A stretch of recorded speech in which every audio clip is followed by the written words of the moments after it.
please, when you have started working with the martial arts, how old were you? Well, officially, with all of the martial arts, I started when I was about 14 years old in high school.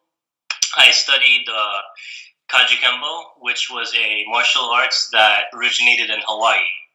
And it is a mix of 5 different martial arts styles, namely karate, judo, jiu-jitsu, kenpo, and Chinese as well as Western boxing.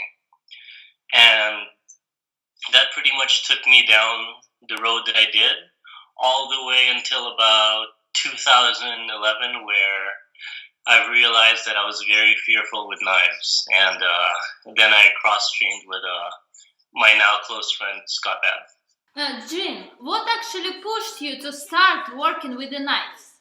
Oh, well, that's a very straight answer. I grew up scared of knives, and I was very horrible with it. When my mom asked me to cut vegetables and fruits in the kitchen, I always cut myself. It was something I was always scared of growing up.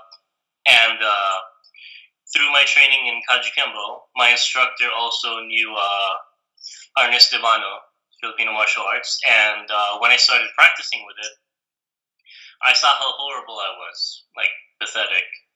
And so I figured, if I'm going to learn and impress my teacher as well as be able to defend myself, I wanted to know the best way to do it and conquer my fear, kind of how Batman did with bats. And I researched YouTube, and I looked through knife fighting, every single knife fighting, and ones that were closest to me. And I also saw that the most brutal one ever would be the one I will take. So I eventually saw Libre fighting when it was still in its earliest stages, just YouTube videos and just friends and stuff. And I saw how brutal it was, and it made me scared. And because of that, I decided that's what I'll take. It didn't look fancy, it didn't look beautiful, it just looked really gritty and ugly and really scary. And I said, this is what's going to conquer my fear. And yeah, that's basically what started my journey. My fear started my journey. My fear and my weakness, basically. Oh, what was that? What is the knife for you today? The knife for me today, it went past just a weapon and something to be scared of, and it became merely nothing more than a tool. I've realized that it wasn't necessarily the knife that I was fearful about, but the primal nature that it has the ability to cut and the ability not to be hurt. And that's what made me scared of it. I think then that the knife for me today is a very silent tool that could be used productively, but also at the same time that could be also have uses in criminal aspects, like legal aspects. A knife for me is a tool to help people as well as to harm people. How many years are you teaching knife fighting? I've been teaching it since about 2012, so it would be about 4 years now. And basically it spanned from just helping my classmates who were my friends in Scott's class in Libre fighting, all the way until internationally. So I've been teaching internationally for the past couple of years, but all in all, I've been teaching it for the past 4 years. Could you mind to share with us your system that you are teaching? Well, the system in itself is nothing more than a realistic and humble perspective of what the bladed community, as well as how blades and edge weapons are used today.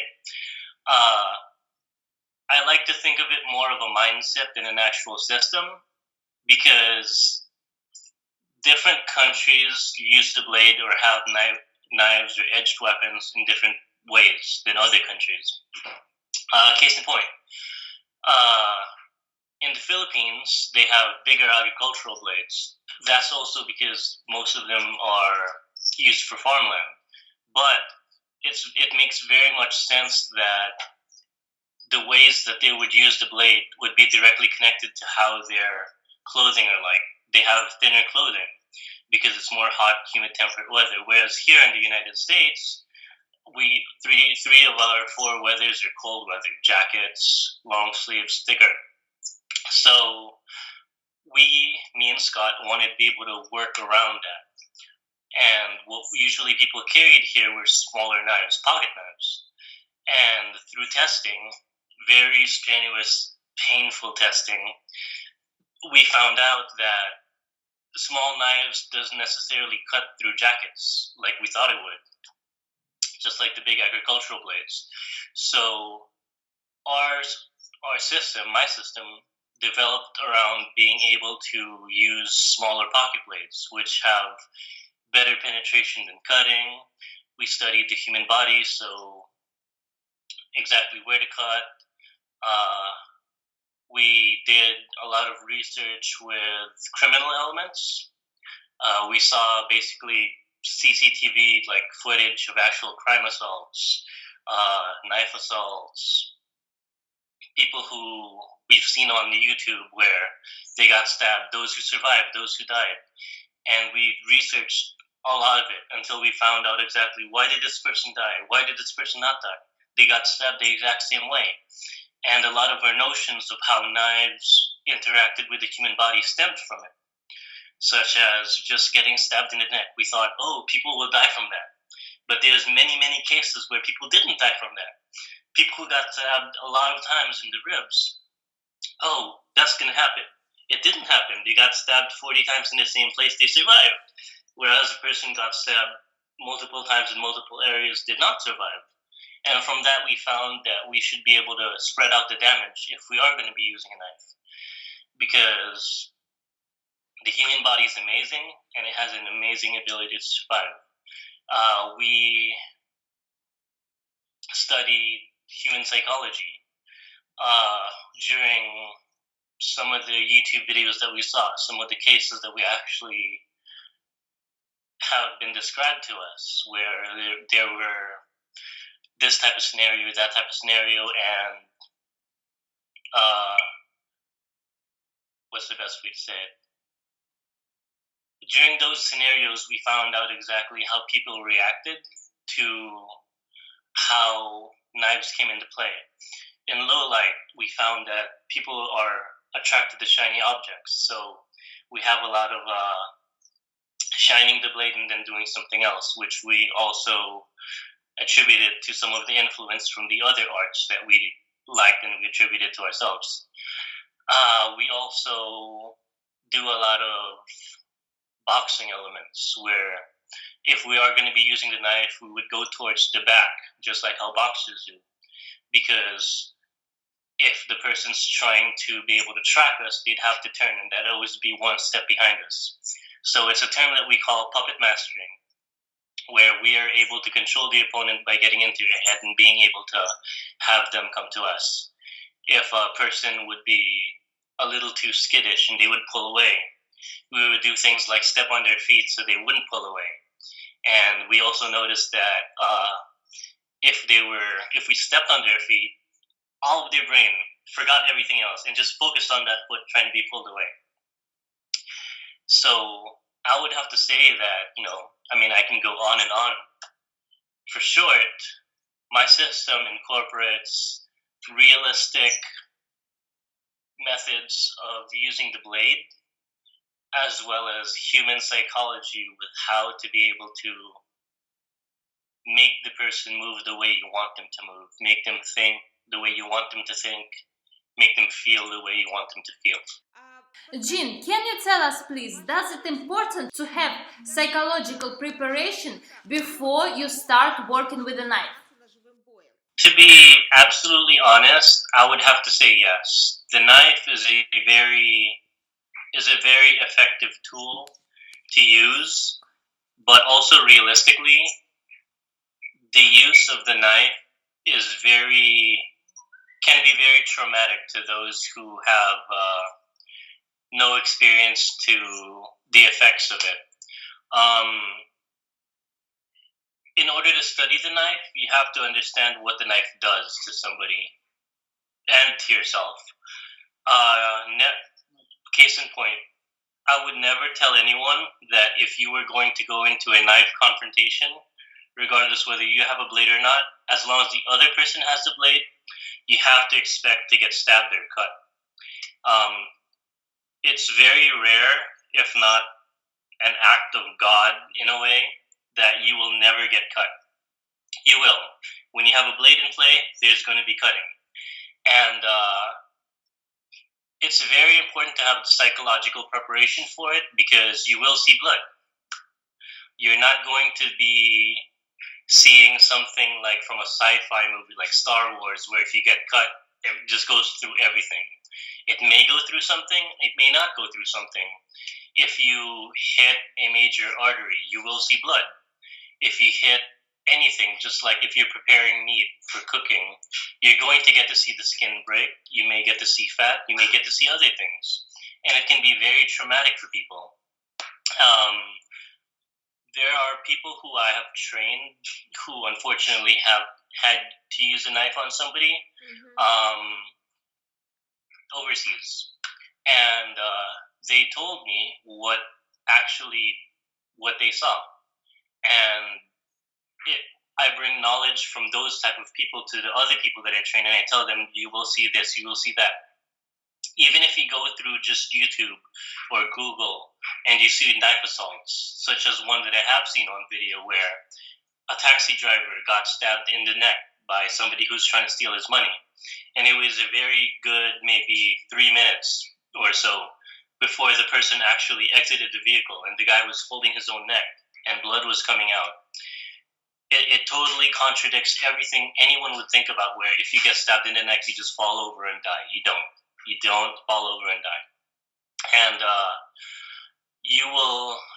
a person who uses a knife, who has to use a knife until the other person cannot fight back anymore, will get to see a multitude of different things. And it's very gross, and I'll spare you the details, but because I'm also a medical professional, I'm a licensed EMT, I know very well that just like if a person from Brazilian Jiu-Jitsu chokes somebody out, or if a person has high blood or low blood, or a heart attack, you're going to feel numbness in you. If there's not enough blood going to the brain, you're going to get to see the brain devolve. So they're slowly going to be into a lesser thinking state, a more childlike state. And especially if a person gets cut with a knife to the point where they feel weak, even if you get cut to the point that you feel weak, you're going to be calling out to those that you care about. And it's something that is just primal in us, where we look for comforters, those who protect over us, whether it be whatever God you believe in, or your parents, or a deceased loved one. The mere fact that you're doing something so horrible to someone, even if it's on accident, you have to know the psychological ramifications for it, not just the legal. And I'm no expert in legal, but I'm pretty knowledgeable with the psychological and the medical. And I went into it not knowing a single thing about it. And through the experiences that I had and stories being shared of actual experiences that happened to people, I found out that the psychological aspect is very, very important. I would have to say that the psychological aspect and the preparation for using a knife would be more important than the actual use of the knife. Because anybody, regardless of experience, even with no experience, if you want to use a knife, you'll use a knife. Mm-hmm. You don't have to learn how to use a knife to stab someone, to slice someone. But it would take a certain amount of psychological and mental preparation to be able to do it effectively, so to speak. Could you mind to tell us 5 main principles that underlines in your system? Okay, I would have to say that those principles are direct and aggressive action. They're part of the concept that we have with puppet mastering is to control the tempo of the fight. What I mean by that is, just like in boxing, there's either the opponent's tempo or your tempo. And if you're always trying to be on the defensive, then you're always having to wait for his tempo to counteract it. You're always going to be one step behind. But you're going to hear this a lot in boxing and MMA, especially, where the announcer says, "Oh, this person has the other guy figured out." It's basically what it is. You control, you dominate the tempo, so that the other person can't think about how to attack you, but instead always has to keep his mind on countering and trying to react to what you do. And in that sense, you're always going to be one step ahead of your opponent. A lot of others that I've experienced in the same field, the edge weapons, have to deal with bypassing a person's attack, so to speak, whereas we fully concentrate on overcoming and destroying the attack, such as if we are attacking the neck and the hand comes up, instead of going elsewhere, we're actually going to be blasting through it. The whole mindset behind it is no matter what the person puts up, we will demolish it. You will pay for trying to defend yourself against us in a way. We're a very proactive type of mindset. We don't focus on any particular area of attack, so to speak, such as we're always going to go for this, boom, and then we'll stop. We focus on spreading out the damage. So we will go for your neck. And realistically, especially in real life in the streets, we're not always going to be able to successfully hit the neck. So we always try to concentrate on this has to be the target. If we miss, we may freeze. So we're going to go for your neck. It may graze your cheek, it may hit your shoulder, but we're going to go for something else. We're going to go for your neck. Then we're going to go low. Then when you're thinking about how we're attacking low, we're going to come back high. Then we're going to do something else. But that's more on the extreme side, so to speak.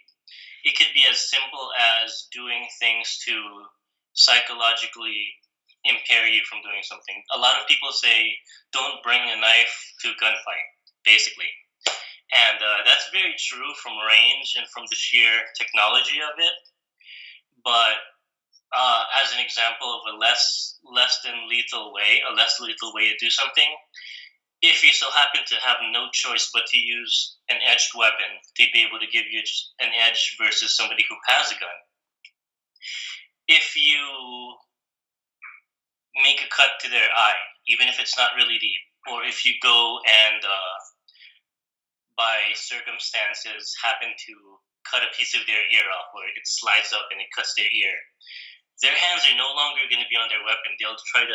It's human nature to try to cover up what's being cut. So we have things like that we use to be able to control the opponent, such as not necessarily like stabbing into vitals, but if it grazes and it actually cuts up the arm, or if we go for the neck and this type of position right here, and we go towards the neck, and his head is lower, it would actually graze up instead to the ear, which would be a less than lethal way of doing things. Just like in Philippine martial arts or Muay Thai or boxing, if you strike at the eye, and generally now they're injured in the eye and it closes, or if it cuts and blood goes on it, just like in boxing, you would go towards this blind side. It's called blindsiding, where if they're injured over here, blood's over here, now they'll have to use this eye, so they'll have to pull back here, which is generally their weapon hand. It's further away from you. Mm-hmm. Or if it's blood over here, you move towards this angle right here, so they always have to try to look at you that way. And a lot of our methodologies focus on blindsiding the opponent, increasing the tempo and conquering it, spreading out the damage. Basically, the whole goal for what we do, the whole concept we have for Libre is the knife is not the weapon. The knife is what we use a lot because it can translate into different type of things like pens and whatever else. But our methodology lies with the knife being a tool and our minds and dominating the opponent being the actual system that we have. The knife is an amplifier for that system. Our cuts are meant to be cuts, but they're not something like infinity damage, limbs falling off type of stuff. it's used as a weapon for a psychological inhibitor. We make the person feel helpless to the point that they will no longer want to fight. And even those who are around them, who sees us, like if he has friends, no longer want to fight. And it's a concept that we use very, very effectively. Could you mind to share with us, do you have some main elements, for example, 5 main elements that you start to teach your students with? Okay, well, the elements that we first start with, the thing that makes the class that I teach very differently is from day one, I teach them and I make them aware that likely they'll never fight against just one opponent. Alright, as I was saying, the mindset is the first thing that I always give them. I tell them that they will never ever fight against just one opponent, regardless whether that's true or not. So it's always violence of action, being able to go in and impose yourself on someone to be able to do things. Or if you're a smaller person, to look meek, to look like you don't really have a fight. And then the moment the attack starts or the fight starts, to just start attacking them, just psychologically dominating them. The first target that I always give them is the neck. It's one of the most traumatic things somebody who has no experience in the martial arts can do, because they would say, I would say, okay, so what I want you to do first is to hold a knife in what we call ice pick, which is basically just like picking ice. It's blade down, tip out, and I want you to just stab me in the neck. And most people are like, oh, okay. I'm like, yeah, get into position just like you're in boxing, pretend like it's a jab, and I want you to stab right in the neck. I said, stab me in the neck 10 times. And then most of them would think, I thought we were going to do motions or whatever. And I said, no, we're going to get your mentality. You stab me in the neck. And then after they start getting used to being able to just stab in the neck, then I bring them to, okay, if he blocks with his right hand, what are you going to do? This is what you're going to do. If he blocks with his right hand, check it right down, stab him again in the neck. Which is very simple and straightforward. So a lot of the first things that I teach people are the very fundamentals of what we do, which is nothing fancy whatsoever. Stab the neck, that's all. If you're going to be having it with the tip up, slice the neck. I always go for the neck. Why the neck? It's very primal. If you see it in the animal world, when one person or one animal is dominant over the other, it usually involves the neck. You see the mother wolf grabbing their cubs by the neck, bringing them away. You see that in other animals. You see that also in prison scenarios where one person would like hold the other person down by the neck. Okay, handcuff him or anything else. The neck is very primal. You hold someone by the neck, it's almost like the other person either freezes or feels like, hey, that shouldn't happen, do something. But it's a very dominant feeling to have around the neck. So to have an injury around the neck, primarily also because there's so many bloods and everything going up, plus your windpipe, it's a very effective target to hit. A lot of clothing, even this one, the neck's exposed. Headgear, the neck's still exposed. So it's a very good exposed place to start. Regardless whether you're male or female, the neck's always what I go for. Most of the fundamentals of what I teach is around the neck at first, just to be able to establish that mindset, just to be able to get the worst, so to speak, out of the picture. Later on, we move into different targets, like even on the Reaper right here, you'd see there's a brachial artery here, subclavian, all the way down the body. But the very fundamentals of anything whatsoever in how I teach revolves around that neck. Whether it be stabbing, slicing, anything. Something going for your neck, you instantly would just want to go back. So it's always a good place to start. So that's where I start, with fundamentals. Could you mind to show us some of your strikes in your system? Oh yeah, sure. Okay, so basically we're just like in boxing. I teach first blade down, tip out, just like that. So from here, it's just a regular boxing stance, and you just stab right out, and then back in. just kind of like a jab. From here, we also emphasize the breathing with it. So from here, just kind of go like that. Mm-hmm. All the motions just has to deal with the neck itself. So even when the hand comes up, all we do is just pop it right down. So the reason why is so that when the block comes up, like even if it's a flinch or spot like that or anything like that, when the hand pops down here, it turns the body over. Mm-hmm. So this hand right here can't really do anything right here. So from here, when you press it against the body and the stab comes in, it goes against both carotid arteries and the windpipe like that. Mm-hmm. So we call that the trinity, where you go both carotid arteries and the windpipe. So even if the person holds onto the neck, they're not just bleeding out, but they're bleeding into the windpipe, so they're choking on their own blood. Mm-hmm. So that's the very first motion to do that.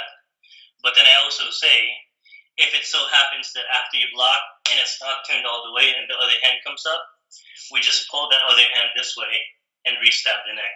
So from here, when it comes down and this comes up here, this hand comes and it turns over this way. So it's the same exact technique. And from there, we can move on to different targets, because the moment you stab here and say the hand's over here, you have the whole ribs exposed. But then if the person comes to the back, you have the whole back exposed. And it totally eliminates the person's defense, because there's only a few things he can do.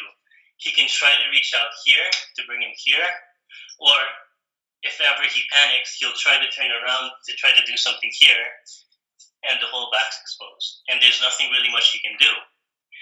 I also teach to step on the foot, whatever foot's in front. The reason why, if a person's really fast and he just keeps on blocking, the moment you step on his foot, there's not really so much he can go back. And because even if he steps back, his whole mind is going to be on that foot. He's worried about the foot, and there's nothing really much he can do with the hands. He's in place. And that's the very fundamentals of a lot of things I do. I teach strikes here, the major arteries, the stomach, but I don't ever teach the stomach in terms of stabbing. What technically happens, and it doesn't happen all the time, is if a person stabs into the stomach, sometimes the knife actually gets caught, and it has happened in the past. The reason being is the stomach is actually a sac inside, and there's the internal organs, but primarily around this section here, you have the small intestine, and on the side, the big intestine. If you stab into it with enough force, or if the person has developed abs, which I don't have, and all of a sudden the stab comes in, they contract. What happens then, especially with certain knives, and I can't really pin it down which, but there's a tendency for it to get caught. There's the vacuum sac inside, the muscles steel, and the internal organs, the small intestine, actually kind of tangles in it a little bit. And it has happened, to my knowledge, as far as how people have told me, it's happened a couple of times already where a person got stabbed and all of a sudden, oh, that's what happened. And granted, the situations were very dire also when that had to happen, but it also showed the tendency for such things to have a chance of happening. I would never tell somebody to do such a thing because it would cause sepsis and all this other medical stuff, but they did it on their own accord even before I was teaching them anything. It was them just trying to react and trying to get away. And it was in a third world country in Asia that this type of thing happened. And I could just imagine if it's a third world country in Asia, it's humid, the knife wouldn't be as small or as light as I'm used to. So I put that in part of the stuff that I teach and say, if you are and you have to do something around the midsection, especially around the stomach, it's better to slash than it is to stab. because there's nothing to penetrate inside there aside from intestine, and you'd be better off with just cutting.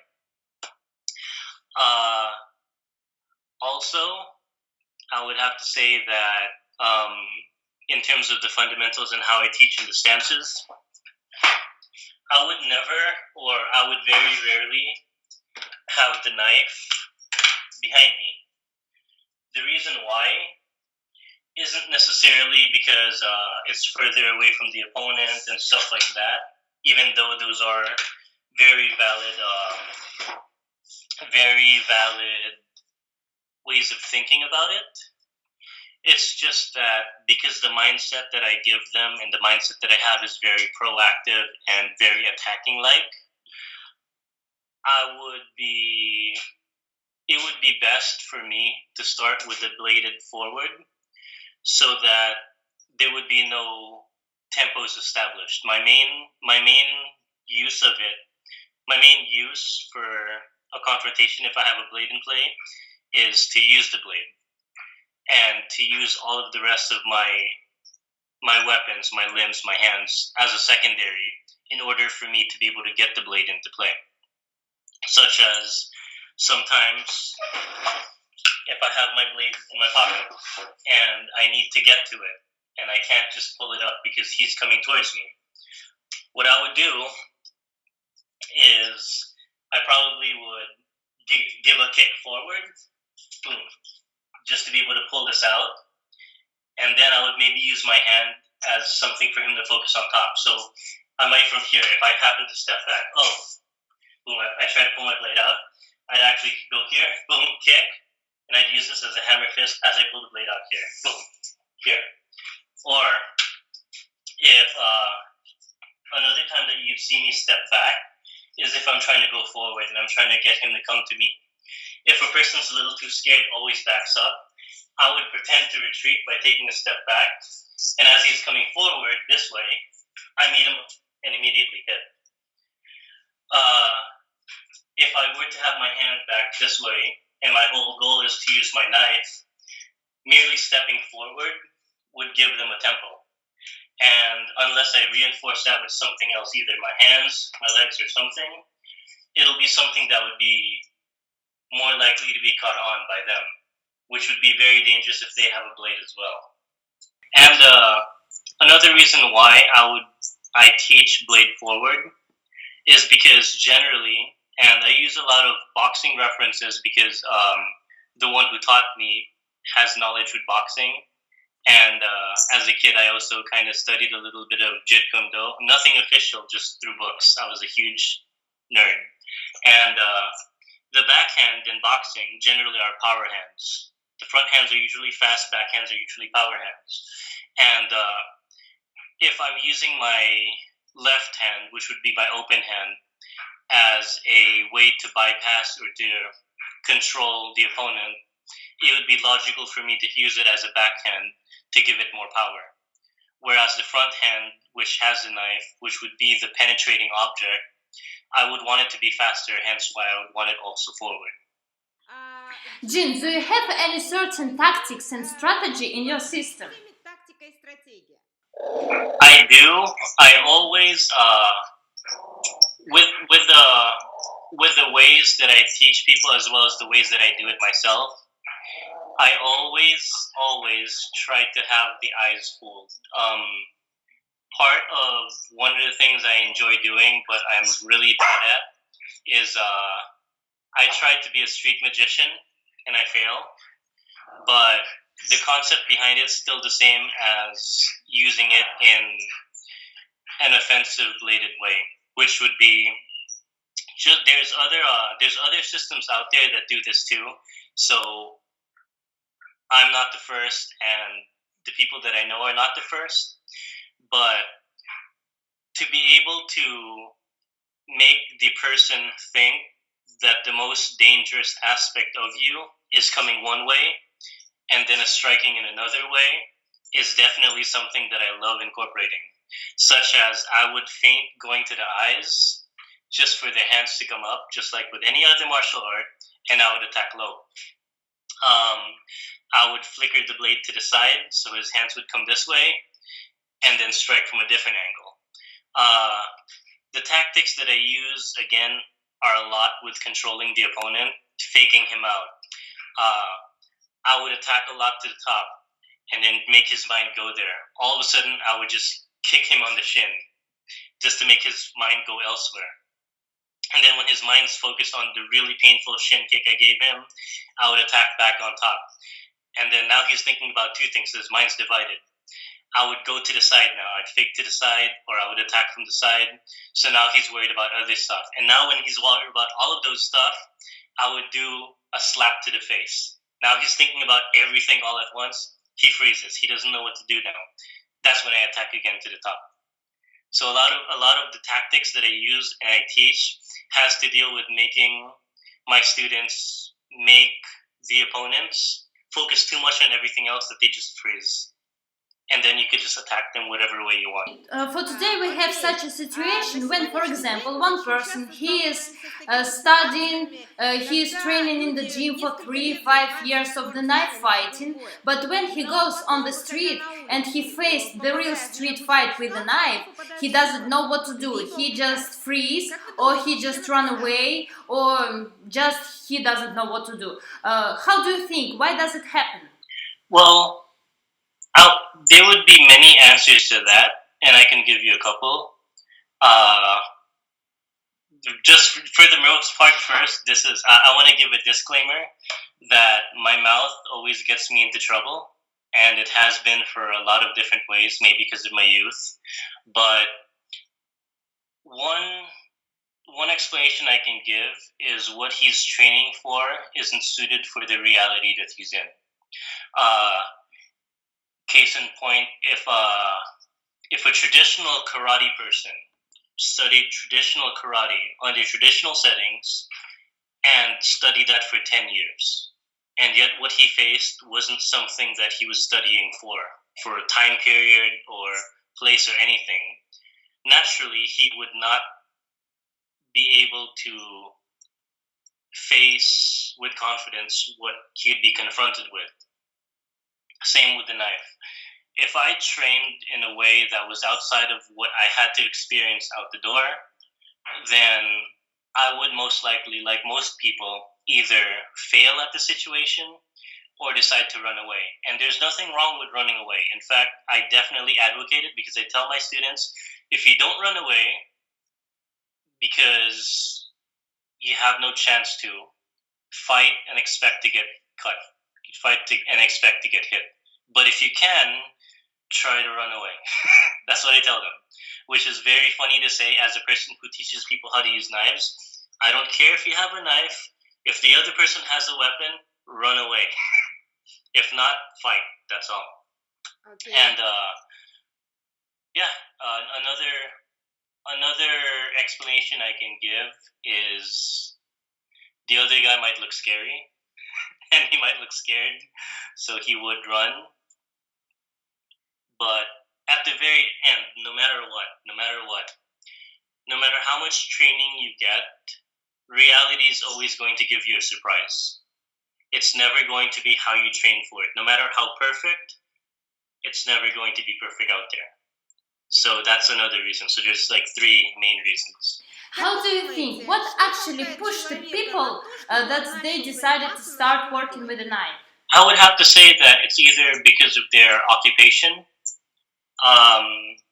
or because some history from their past caused them to want to feel empowered. A knife is a very empowering weapon. Even if you have no experience how to use it, merely holding a knife, or any weapon for that matter, makes you feel like you have power. And that power brings confidence, which is at the very fundamental what would motivate people for the most part to use a knife. They want confidence in themselves. They want confidence that they can protect themselves. And since the earliest times in history, a knife has brought that type of thing. I know it did with me. I had no confidence in knives. And now I'm here teaching people how to use knives. And it also depends per country. Some countries, knives are more accessible or legal than in other countries. And because of that, those countries whose knives are illegal gives even more power and more fear onto those that the knife is used against. And because of that, it's a lot more desired for those who want to defend themselves. Others, it's because it helps them with their, I don't know, I've met some people who, the reason why they studied knives is because it helps them with their manhood.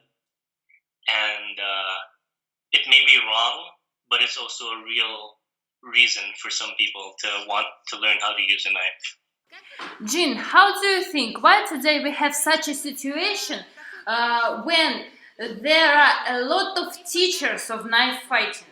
Because, well, let's see, what would be, I'm trying to gather my words for that one. There's many teachers for knife fighting because there's a big demand for people who want to use the knife to empower themselves. I have friends and I know people who are in the armed forces or law enforcement or in some sort of occupation where the necessity to use the knife is as a backup from their primary to their secondary, or if it needs to be silent. Those people are fine. There's a need for that, and there's those people who fulfill those needs. But because we live in a time now, most especially, that people who eventually got brought up to not feel so confident in themselves in how to defend themselves, they want to find something that makes them feel secure, something that's around. And because of that need, many people who, regardless whether they have experience or not, feel the shoes to be able to fulfill that need. And it's a semi-growing business. It's a business, but it's also for some people something that they do from their heart. And when you mix those two people together, the passionate and the business people, you have that big supply of people willing to teach others how to use knives. And as I said before, it's a really, really big confidence booster for people.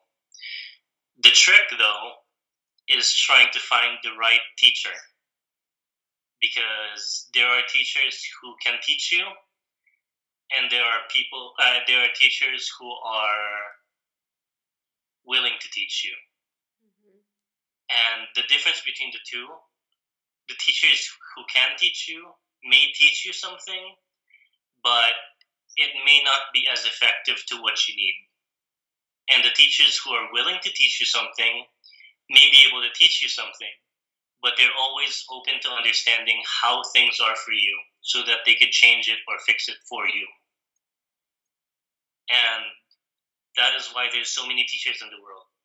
There's the business people, and then there's the people who are passionate about doing it. Do you have any certain criteria according to which you can understand who is the real master, who is the real teacher, and who is not? My criteria have to rely on how people get attacked, how people survive, and how the human body works. Naturally, I wouldn't think or I wouldn't believe until I see more into it, a knife instructor who would do a jump kick from 15 feet away into something really, really fancy, and then try to compare that to people's accounts who have knife experience, like either they got attacked by knives or they attacked somebody by knives, like criminals and stuff. If they don't add up, I would be doubtful about him. But then I still do research, and then I have my own opinion, which would work for me. But if it's very, very effective for someone else, and that person has experience and found out this really works for me, then I could say that, okay, it works for some, it may not work for others. If there's an instructor that would say that if you strike at the neck with a knife and he would fall over and die already, then I would say I'm a medical person, and I know from experience that doesn't happen. So I would say, I don't know, you know, my criteria is based on where the person lives, the crime rate, the culture, how the human body works, and how he is willing to adapt his knowledge based on new information. If a person says that what happens traditionally in the past is still happening now, and that's why I teach it the way I do, I would very much vet that through reality. My criteria is reality. If it doesn't suit reality, I won't really think highly of him until he shows me something that makes me think highly of him. Could you mind to share with us, do you have any certain advantages in your system that actually make a difference from other systems in the world? We would be the fact that we are highly adaptive. There's things that we've done before that after exposure, we pressure test everything we do. And we actively encourage other practitioners to test everything we do, like the ones who practice what we do, to test it out for themselves. That is the main advantage we have, is the fact that we're very dynamic. Libre in itself is very organic. The way that if you look on the videos, the way that we do things here in San Diego, where I'm located, may look differently than the way that they do things in Indonesia with the Libre branch that we have over there. And you would also see that they move differently than the people in the Philippines, who we also have a branch there. Same with the people in Europe. The good thing about Libre is it's so organic and dynamic that it could be used as an add-on to something you already know, knowledge base you already own. You know, in Libre, we don't say this is the only way to do things. If you're a Muay Thai person and you're really good with your kicks, by all means, you know, push kick someone, and then when they bounce off the wall, then strike. But it can also be used as its own thing, a very good basis. The main fundamental and foundation that we have is that we're always pressure testing everything to reality. I can't tell you the amount of push-ups I've done, because my background was Kaji Kenbo, and I have knife disarms. And one night, all of us, Scott, me, everybody, decided to go in one room. And he's been doing Baston Batangas, Arnes de Mano. And he said, let's test all of the disarms we know and see if it would work. We'll try it 10 times, and then if you fail to do it, 50 push-ups. If he fails to do it, 50 push-ups for him. So first we tried from a neutral stance, and we told him, okay, the goal, stab here, or stab the stomach. Okay, and go, boom. I always got stabbed. Okay, now let's try from actually being able to hold the knife now. 10 times, go, boom. I failed, push-ups again. Okay, now let's move the hand to this way, any position whatsoever. Go, boom, failed, push-ups. So the advantage we have is we test everything. The moment something fails consistently, we throw it away. The moment something works, regardless of what the origin is, we bring it in. And we're never ever going to say that this is from us unless we did it ourselves. A lot of our techniques we borrow from different systems. We openly admit that, and we tell people that, oh, this looks like Wing Chun. Yes, we liked it. Oh, this looks like a boxing concept. Yes, we did that. Oh, this looks like Silat or anything else. We would say so. So we're a very open and humble system. And there's no room for ego, because you will be humbled. Jin, how do you think? Does the knife have some future in 21st century? Yes, very much so, yes. The knife will always be here.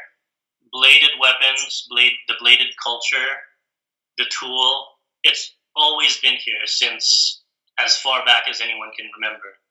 And I highly doubt that it has any instance of leaving. Even countries where blades and knives are highly restricted, they still exist openly. But then also, by definition, a knife is anything hard enough to sustain itself while still having an edge to cut something. And because of that definition, I would always think that if not the conventional knife, some form of knife would exist. Why? Because it is a tool above all else. And that being said, you'll always find it anywhere. It'll always come in handy. And it's easily not only accessible to buy or to get, but you won't feel so bad with throwing it away because there's going to be a new one. And as society increases, not only with the way that they are developing, but also with how criminals think, it's going to be essential. Criminals will always use it to try to overpower or intimidate someone, and there's always going to be people who would want to use it to gain confidence in themselves and defend themselves. So yes, it's very, very much present and always will be. Jin, could you mind to share with us, do you have some certain process that you decide which students you will take or which students you don't take? Yeah, that is a very important issue to do, because knives are very dangerous in an untrained person's hand, yet alone somebody who has trained with it. The criteria that I have basically would be doing a quick criminal background check. The reason being, I find that would be the best preliminary way to do things. Here in the States, it's very accessible to do a quick check on people. I mean, with all the information out there, you can Google somebody, and it shows you things. The one no-no that I will not absolutely accept somebody who is a pedophile or a rapist. I do a quick Megan's Law website check. I would look into people who are potentially wanting to learn from me, to know exactly what history that they have that's available for me to see. Because I don't want to train people who would use it for really horrible things. Because the things that I teach it's very effective in order to dominate over people. Aside from the criminal background check, I invite them in, I teach them just the basics, but I also want to kind of get a feel for their personality. If they don't seem to be the right fit in terms of I don't feel comfortable teaching them, I would schedule them for a different time and then see over that course if there is such a change. So I don't necessarily let people in and stay there. I have a constant flux of people going in and out. Primarily the people that I teach personally privately are people who have had bad experiences, like people who are abused wives or bullied people, or people who go into areas that are very dangerous, because they may not use the skills that I give, but the confidence that they have from it is what they need. Aside from the quick Google check, criminal, all of that, my criteria just is based on their personality. I get to know them before I teach them anything besides the basics. It depends per person. Jin, what can you recommend to the people that just decided to start working with a knife? I would recommend to use a small blade. A small blade that would be from the tip of the handle to the tip of the edge, no more bigger than a pen. The reason why would be because it converts very easily to regular objects that can be used as a knife, but it would force you out of mindsets that you may fall into, such as thinking that if you cut someone, it's really going to do damage. When you have a smaller weapon, you're forced to do multiple cuts, multiple injuries. You're forced to move around. You don't want to stay in one place because you don't have a big weapon, you know? I think the main mentality people have is the bigger the weapon, the more you can stay still because you'll use the weapon instead of using yourself. And making the weapon tiny forces you to move. And that helps you out even without a teacher. Footwork to get out of the way. Areas to actually strike. The aggressiveness to want to strike and keep on striking until there's no more fight. Smaller weapons is what I would tell a person who's just starting out, because it hits all of those at once. But above all else, it makes you get over the fear you have in yourself. As I said, the main goal for weapons training is to build confidence as well as technique. But if you have a big weapon, you don't need to build confidence. It's here already, you know? But with a small weapon, you have to overcome those same things you'll face if you have to use it out there. Many people, you'll feel scared. One person with a knife, you'll feel scared. If you have a small knife, you'll feel scared. So all of that gets hit with just that one small object. Could you mind to share with us, does it important for you which knife to use in your system, or if it doesn't matter? What type of knife to use in my system? I would have to say only the size of the knife matters so much for me because of how it is in reality. You're not always going to be carrying a big agricultural blade with you. But in terms of style, like Tanto, Warncliffe, or anything like that, it's dependent on you. Some blades work better with some people than others. And you have to know how your body moves to find out what's best appropriate for you. The techniques that I show and teach people don't depend on what blade you have. The techniques and the things that I show on people are based on how you move and based on if that blade has a cutting edge or just a stabbing edge and what you need to use it for.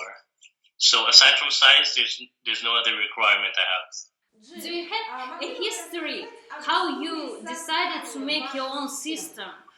Oh, well, as a kid and going up through high school, I was bullied a lot.